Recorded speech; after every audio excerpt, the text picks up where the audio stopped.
Jumpa kembali dengan kita di acara pemuritan anak. Kali ini kita sudah sampai di Keluaran 32 sampai 34. Ya, judulnya Anak Lembu Emas.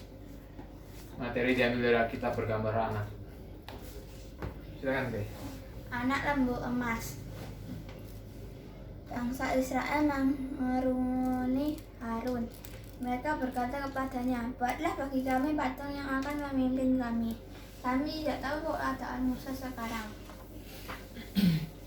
Lalu tiap orang mengumpulkan anting-anting emas. Mereka membawanya kepada Harun. Dia membuat sebuah patung seperti anak lembu. Kemudian mereka berkata, "Inilah Allah kalian, hai Israel." Maka mereka pun makan dan minum dan menari mengelilingi patung. Lalu Tuhan berkata kepada Musa, "Pergilah, bangsamu telah membuat patung yang berbentuk anak lembu." Musa turun dari gunung. Ia membawa 2 loh batu pada kedua tangannya. 2 loh batu itu terbuat oleh Allah sendiri. Ketika Musa mendekati perkemahan, dia melihat patung anak lembu. Ia pun sangat marah.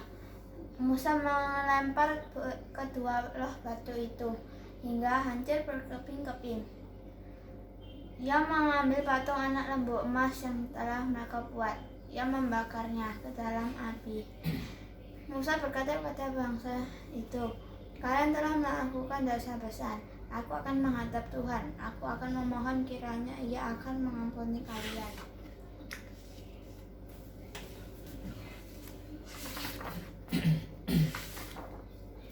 Seperti biasa kita akan mulai dengan Injil.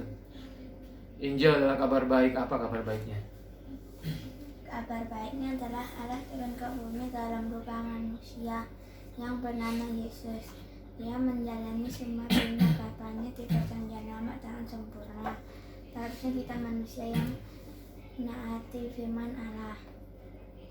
Sampai pada akhirnya dia masuk ke Yerusalem. Dia dihina, dipukul, disiksa, dan disalibkan. Harusnya kita manusia yang dihukum, tetapi dia tanggung semuanya di pundaknya. Dia ditikam dan diremukkan oleh Bapanya sendiri untuk memuaskan murka dan keadilan Bapanya. Dia mati di kayu salib, dikuburkan, 3 hari kemudian dia dibangkitkan sebagai tanda pembayarannya telah lunas dan nama baiknya telah dipulihkan. Karena ia bukanlah seorang penjahat, melainkan anak Allah. Karena kebangkitan Yesus adalah lambang kemenangan bagi kita orang dosa. Jadi kita orang dosa supaya bertobat dan percaya Injil agar dapat diselamatkan dan dapat masuk ke surga dengan mengandalkan kebenaran Kristus. Amin. Kemarin kita udah belajar ini ya. Tuhan menulis 10 firman-Nya di 2 loh batu. Terus di perjanjian baru di zaman di Yeremia, Tuhan menjanjikan tentang perjanjian yang baru karena perjanjian yang lama diingkari oleh bangsa Israel. Perjanjian baru, Dekalog ini, Taurat ini ditulis di hati orang percaya. Dan kemudian zaman Yesus secara mengejutkan dia berkata bahwa darah ini adalah, itu di Lukas berapa kemarin tuh?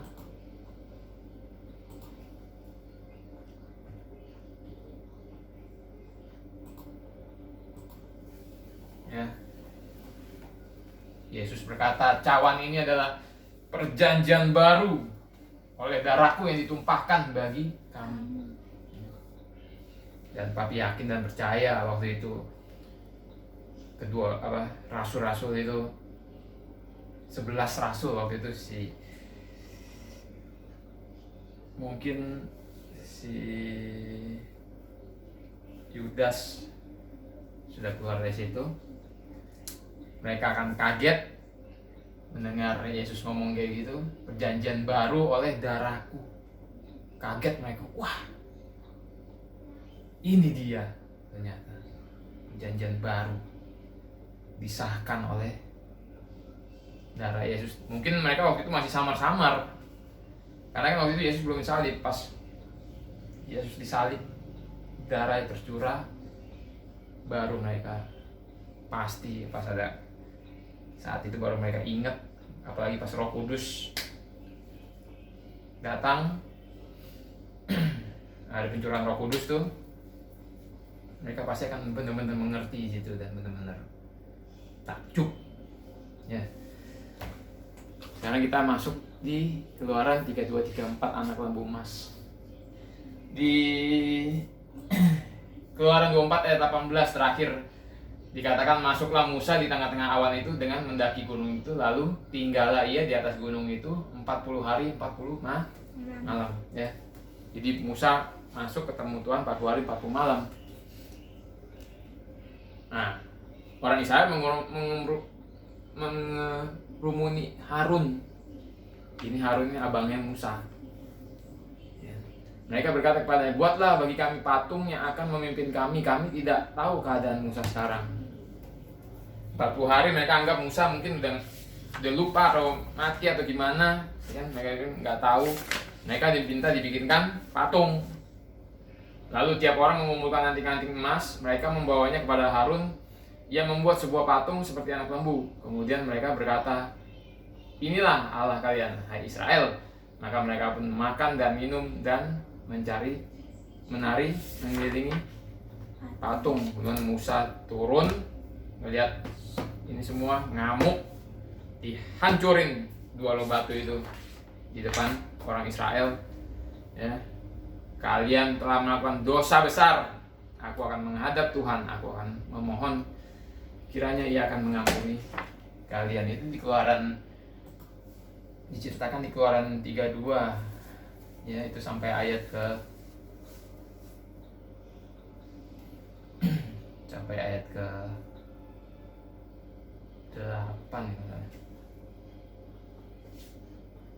ya, sampai ayat 8. Ya. Mereka membuat anak lembu tuangan, kepada mereka sujud. Hai Israel, inilah Allahmu yang telah menuntun engkau keluar dari tanah Mesir. Ya. Dibilang patung ini, hai Israel, patung ini sudah menuntun engkau keluar dari tanah Mesir. Dibilang ini Allahmu. Kurang ajar gitu. Tuhan ngomong, telah kulihat bangsa ini sesungguhnya mereka adalah suatu bangsa yang tegar tengkuk. Oleh sebab itu biarlah aku supaya murkaku bangkit terhadap mereka dan aku akan membinasakan mereka. Tetapi engkau akan kubuat menjadi bangsa yang besar. Terus sama Musa dibujuk-bujuk, ya kan? Ngapain Tuhan kamu keluarin mereka dari Mesir, terus di tengah jalan kamu bunuh, kata Musa. Kan nanti kalau dilihat orang nggak enak gitu loh, malu gitu loh, kata Musa mungkin dia pikir. Terus akhirnya Tuhan bilang, ya sudah, nggak jadi. Maka dan menyesallah Tuhan karena malapetaka yang dirancangannya atas umatnya. Ini menyesal Tuhan ini dilukiskan dalam bahasa manusia. Sebenarnya Tuhan nggak bisa nyesal, orang dia tahu semuanya kok, ya kan? Dia kan sempurna, dia tahu masa depan, dia sudah menentukan semua, nggak mungkin dia menyesal. Tapi ini kan secara manusia, si Musa menulis Tuhan menyesal. Ya, itu ada tuh bahasa Alkitab. Tuhan digambarkan seperti mempunyai sifat manusia. Setelah itu berpaling Musa lalu turun dari gunung kedua batu itu. Nah di sini ya,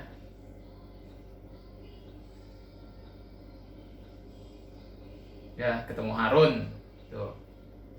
Lalu Harun cerita,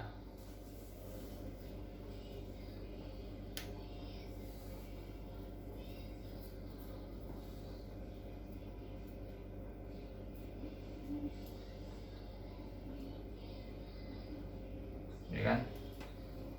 Tadi dibacain ini.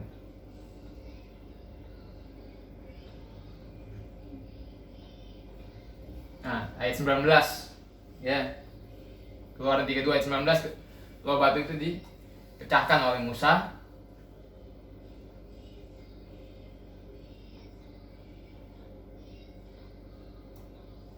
Ya. Lalu Musa berdiri di gerbang pintu perkemahan. Siapa yang memihak pada Tuhan, datanglah padaku. Nah, ini suku Lewi datang memihak pada Tuhan.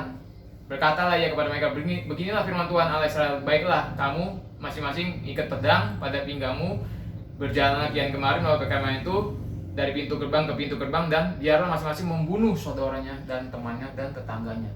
Bani Lewi melakukan seperti itu yang dikatakan Musa, dan pada hari itu tewaslah kira-kira 3.000 orang dari bangsa itu dihukum, 3.000 orang mati. Kemudian berkata Musa, baktikanlah dirimu mulai hari ini kepada Tuhan masing-masing dengan membayarkan jiwa anaknya laki-laki dan saudaranya yang supaya kamu diberi berkat pada hari ini. Keesokan harinya berkata Musa pada bangsa itu, kamu ini telah berbuat dosa besar, tapi sekarang aku akan naik menghadap Tuhan, mungkin akan dapat mengadakan perdamaian karena dosamu itu. Ya, dia ketemu Tuhan lagi, membujuk Tuhan lagi. Tapi Tuhan berfirman kepada Musa, siapa yang berdosa kepadaku, nama orang itu akan kuhapuskan dari dalam kitabku. Tetapi pergilah sekarang, tuntunlah bangsa itu ke tempat yang telah kusebutkan kepadamu, dan akan berjalan malaikatku di depanmu pada hari pembalasanku itu. Aku akan membalaskan dosa kepada mereka. Demikianlah Tuhan menullahi bangsa itu, karena mereka telah menyuruh membuat anak lembu buatan Tuhan. Ingat kan, papi kan selalu bilang, Israel itu suatu bangsa yang di dalamnya ada yang ditentukan binasa, ada yang ditentukan selamat, ada yang mendapat kasih karunia. Seperti satu contoh Musa, dia mendapat kasih karunia, itu nanti ada di ayat 34. Israel, bangsa Israel selalu mengeluarkan buah-buah yang tidak baik, berhutu, bersungut-sungut, pengen balik ke Mesir terus, bersungut-sungut, jatuh bangun dalam dosa, sekarang bikin patung berhala. Mereka ini kan papi selalu bilang, orang yang belum lahir baru itu, manusia itu lahir dalam keadaan mati rohaninya dan membenci Tuhan. Ini salah satu contoh. Kamu kan belum pernah jelaskan kenapa kok bisa membenci Tuhan. Masa ada manusia membenci Tuhan? Nggak mungkin lah. Nah ini contohnya gitu. Karena manusia mengenal Tuhan tuh hanya bisa sedikit ya, kecuali kamu mendapat kasih karunia Tuhan. Tuhan menyatakan diri ke kamu mungkin bisa lebih mengenal Tuhan lebih dari orang lain. Mungkin bisa kalau kamu mendapat kasih karunia itu. Tapi pokoknya pengenalan kita pada Tuhan itu susah gitu. Nggak mungkin kita bisa mengenal Tuhan sepenuhnya ya. Tuhan pernah bilang, langit adalah tahtaku, bumi adalah pijakan kakiku. Jadi kita ini di bumi hanya dapat kakinya saja gitu, hanya secuil. Tapi karena manusia tuh condong ya, manusia yang belum lahir baru itu naturnya condong kepada kejahatan. Mereka cenderung menciptakan Allahnya sendiri. Sama kayak bangsa Israel nih. Ya. Mereka bilang di ayat 8 tadi, segera mereka menyimpang dari jalan yang kuperintahkan kepada mereka. Mereka telah membuat anak lembu tuangan dan kepadanya mereka sujud menyembah dan mempersembahkan korban sambil berkata, hai Israel, inilah Allahmu yang telah menuntun engkau keluar dari Mesir. Mereka lebih senang dituntun sama patung. Ya nggak tahu, mungkin karena patung ini sesuai dengan apa yang di dalam pikiran mereka yang jahat. Mungkin patung ini gampang diatur, mungkin patung ini bisa diperlakukan semua mereka. Jadi mereka benci Tuhan yang sebenarnya. Mereka lebih suka sama patung. Makanya kenapa dibilang natur manusia itu membenci Allah. Di zaman sekarang kita ini banyak contohnya kayak gitu ya. Orang Kristen juga banyak seperti orang Israel ini, condong membentuk Allahnya sendiri. Kalau dikatakan di sini ya, Misalkan di ayat 10. Oleh sebab itu biarkanlah aku supaya murkaku bangkit terhadap mereka dan aku akan membinasakan mereka. Ya, Tuhan bilang aku akan membinasakan mereka. Terus di ayat yang tadi 3.000 orang mati. Nih. Beginilah firman Tuhan Allah Israel, baiklah kamu masing-masing mengikatkan pedangnya pada pinggangnya dan berjalanlah kian kemari melalui perkemahan itu dari pintu gerbang ke pintu gerbang, dan biarlah masing-masing membunuh saudaranya dan temannya dan tetangganya. Bani Lewi melakukan seperti yang dikatakan Musa pada hari itu. Tewaslah kira-kira 3.000 orang dari bangsa itu. Ini Tuhan yang nyuruh. Bani Lewi, kamu jadi algojo, kamu bunuh saudara-saudaramu sendiri 3.000 orang. Kalau papi bilang hari ini, Tuhan itu kasih, tapi dia juga mengerikan, menakutkan. Besarnya kasih dia itu sama dengan besarnya mengerikannya dia. Sama dengan menakutkannya dia. Sama dengan kejam. Betul nggak? Kalau kita ngomongin kejam ya bisa bilang kejam. Tuhan mau membinasakan seluruh bangsa Israel. Paling cuma Musa dan orang-orang pilihannya akan dijadikan bangsa yang besar. Akhirnya 3.000 orang mati. Nanti satu generasi ini nggak bisa masuk ke dalam kota ke dalam tanah perjanjian. Sampai Musa pun nggak bisa masuk ke tanah perjanjian. Mati dia sebelum masuk tanah perjanjian, dia keburu meninggal. Karena bulak-balik jatuh dalam dosa. Jadi kalau kita sebut Tuhan itu penuh dengan kasih dan juga mengerikan, kejam, menakutkan, orang nggak bakal terima. Padahal itu ada di Alkitab. Mungkin kamu juga sendiri nggak bakal terima. Oh, masa sih Tuhan tuh kejam? Masa sih Tuhan tuh menakutkan? Tapi ya Alkitab ngomong seperti itu. Tapi banyak orang yang nggak akan terima. Banyak orang Kristen nggak bakal terima gitu. Nggak mungkin lah, Tuhanku penuh pengasih dan penyayang. Dia maha kasih. Apalagi ajaran-ajaran akhir-akhir ini selalu menekankan kasihnya Tuhan. Mereka pasti akan marah kalau kita bilang, oh Tuhan itu, kasihnya Tuhan itu sama mengerikannya itu sama loh. Sama menakutkannya, kejamnya itu hampir sama. Oh nggak mungkin. Akhirnya mereka cenderung membentuk Allahnya sendiri. Kalau kita bilang, misalkan nih ada satu pesawat berangkat dari Indonesia ke Singapura, tiba-tiba di tengah jalan pesawat itu nyemplung. Satu pesawat nyemplung ke laut, satu pesawat mati. Kalau kita bilang itu rencana Tuhan, mungkin orang akan menolak. Nggak mungkin itu rencana Tuhan. Tuhan tuh selalu merancangkan yang terbaik. Tuhan selalu merancangkan kebaikan. Iya betul, itu tertulis di Alkitab. Tapi kebaikan yang dirancang Tuhan itu kebaikan dari sudut pandang matanya sendiri, bukan dari sudut pandang kita. Kalau kita ngelihatnya itu kejaman pasti. Ya. Kayak sekarang pandemi, corona, covid. Kalau kita bilang, ya covid itu rencana Tuhan.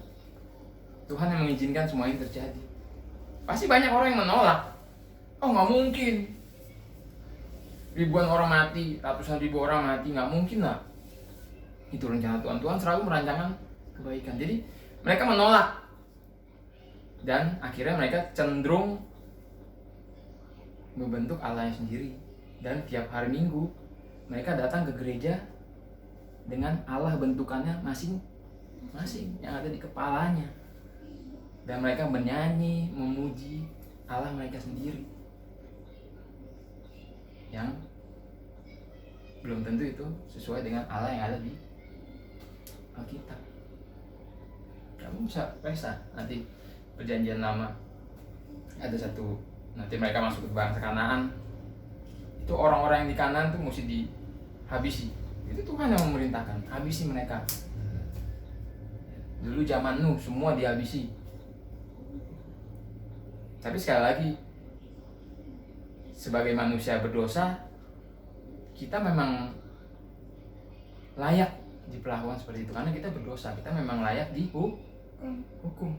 Tapi karena kasih karunia Tuhan, karena Dia kasih, Dia mengutus satu-satu anaknya supaya orang-orang yang mendapat kasih karunia Tuhan itu bisa diselamatkan. Jadi rancangan kebaikan Allah itu harus sesuai pandangan Tuhan. Kita juga harus ngerti bahwa di Alkitab banyak menggambarkan Tuhan itu mengerikan, menakutkan. Kita harus terima itu. Jangan sampai kita membentuk Allah sendiri yang notabene kita bilang, oh enggak, Tuhan itu Maha Pengasih. Bahkan sekarang ada yang mengajarkan, ya, seorang doktor teologi yang mengajarkan bahwa nggak perlu lahir baru untuk bisa masuk surga, dia bilang. Itu kan gila, itu bertentangan dengan perkataan Yesus sendiri. Tapi mereka bisa mengajarkan itu karena kenapa? Karena mereka membentuk Allahnya sendiri. Manusia condong membentuk Allahnya sendiri. Jadi kita harus hati-hati. Karena kita nggak bisa, yang paling menakutkan itu ya kita nggak bisa kenal Tuhan dengan banyak, kecuali kita mendapat kasih karunia Tuhan, mendapat penyataan dari Tuhan. Itu pun hanya berapa sih bedanya? Jadi itu yang sangat menakutkan bagi kita. Pengenalan kita akan Tuhan itu, apalagi kamu nggak pernah saat teduh, nggak pernah belajar firman, itu lebih menakutkan lagi, lebih nggak kenal lagi, gitu, ya kan? Orang kita belajar firman saat teduh itu paling, ya kalau kita rajin ya mungkin akan lebih ditambah-tambahin. Tapi tetap kita hanya kenal sedikit deh. Tempurung kita tuh hanya sedikit, otak kita hanya terbatas. Sedangkan Tuhan tuh nggak terbatas. Itu yang paling menakutkan. Jadi satu-satunya jalan ya kita hanya bisa ini, bergantung pada Yesus, pada kebenarannya, menjadi rantingnya, ya. Dia adalah pokok anggur dan kita adalah carangnya. Dia pohon anggur, kita adalah rantingnya. Kita tinggal dalam Dia dan Dia tinggal dalam kita. Kita berbuah, hanya itu satu-satunya cara kita tinggal terus di dalam Yesus. Jadi kalau orang beragama itu, tujuan orang beragama itu apa sih? Untuk keselamatan tuh, betul nggak? Keselamatan di kehidupan yang akan datang, itu kan tujuan orang beragama. Tapi Kristen ini kan bukan agama. Tujuan utama kita menjadi Kristen tuh apa sih? Tahu nggak? Ya beda dengan agama-agama lain. Tujuan utama kita menjadi Kristen itu untuk memiliki Yesus. Karena suatu saat nanti orang bilang hanya Yesus yang kamu butuhkan. Sebenarnya itu suatu quote yang kurang pas. Ya. Yang pas tuh hanya Yesus satu-satunya yang kamu miliki. Itu esensi dari kekristenan, yaitu memiliki Yesus. Karena ketika kamu nanti sekarat, kita mati, hanya Yesus yang kita bisa pegang, hanya Yesus yang kita harapkan bisa bertemu nanti di pintu surga. Karena kalau kita nggak ketemu Dia di pintu surga, itu pintu yang berabad-abad itu nggak bakal terbuka. Ada di Mazmur 24. Kalau itu nggak terbuka, mungkin pintu neraka yang terbuka buat kita. Gitu. Ngerti? Ya.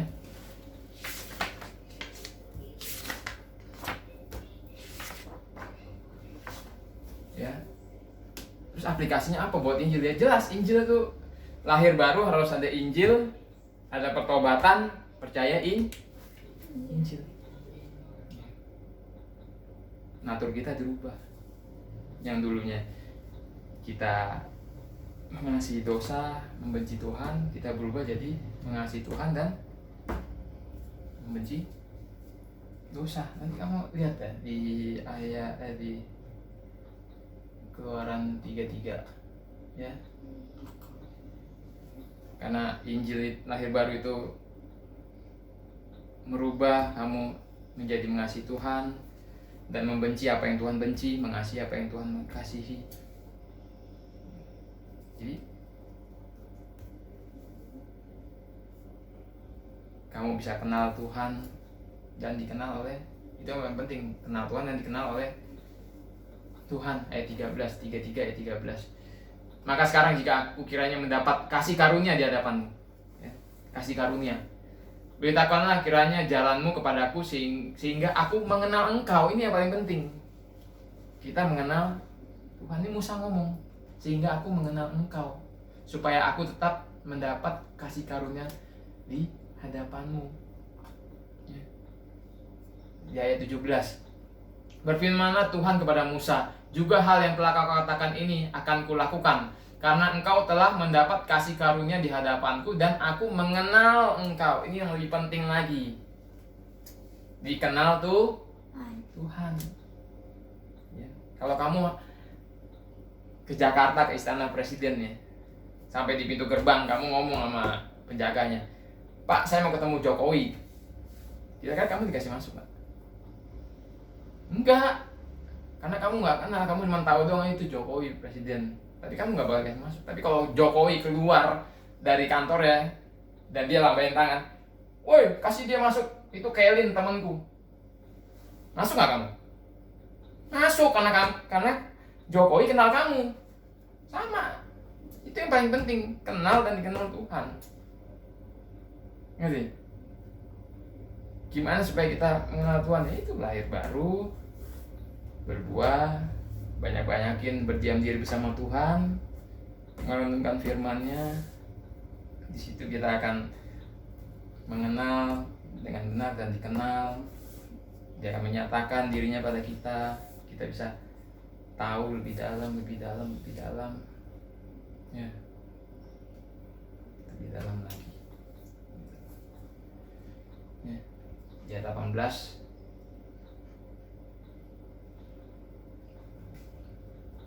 ya. Tapi jawab. Nah, di sini Musa minta, Tuhan perlihatkanlah kiranya kemuliaan-Mu kepadaku. Ya. Tuhan bilang, apabila kemuliaan Engkau tidak tahan memandang wajahku, sebab tidak ada orang yang memandang aku dapat itu.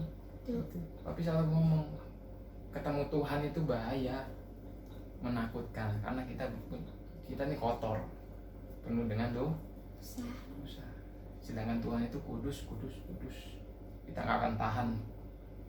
Beda dengan ajaran zaman sekarang. Akhirnya Tuhan bilang, kemudian aku akan menarik tanganku dan engkau akan melihat belakangku, tapi wajahku tidak akan kelihatan. Hanya sekilas kita bisa melihat. Kan kemarin saya bilang loh, hanya sekilas. Nanti Musa bisa melihat Tuhan itu sekilas tok, belakangnya tok. Makanya kita harus manfaatkan benar-benar selama kita masih bisa mendapatkan kelimpahan rohani, belajar berkat-berkat rohani ini, kita harus ambil sebanyak mungkin. Nanti ya. Di Matius 7, Yesus juga ngomong hal yang sama tuh. Ya. Pada hari terakhir banyak orang yang berseru kepadaku, Tuhan, Tuhan, diulang 2 kali. Bukanlah kami bernubuat demi namamu dan mengusir setan demi namamu dan mengadakan banyak mukjizat demi namamu. Ini Tuhan ngomong sama orang Kristen tuh. Di hari penghakiman dia ngomong sama orang-orang Kristen.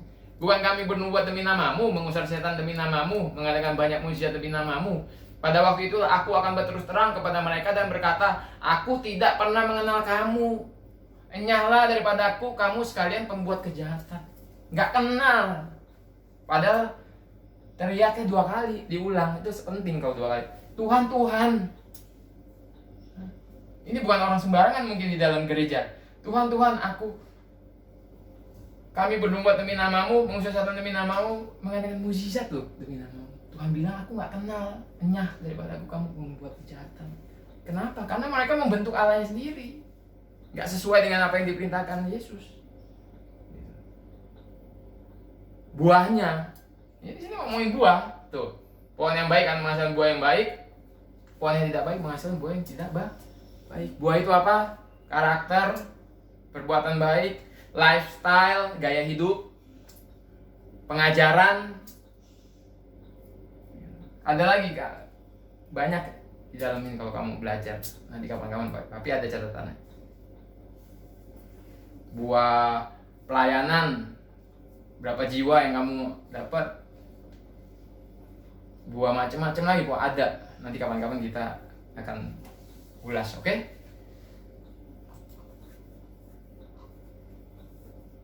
Ya, akhirnya disuruh pahat 2 loh batu, dan itu di ayat 28. Dan Musa ada di sana bersama dengan Tuhan 40 hari 40 malam lamanya, tidak makan dan tidak minum air, dan ia menuliskan pada loh itu segala perkataan perjanjian, yakni ke-10 firman yang kemarin kita bahas. Ini ditulis sekali lah. Ya. Jadi itulah pentingnya. Papi selalu bilang, menekankan itulah pentingnya Injil. Oke, ini sudah 30 menit lebih. Kita ketemu lagi besok.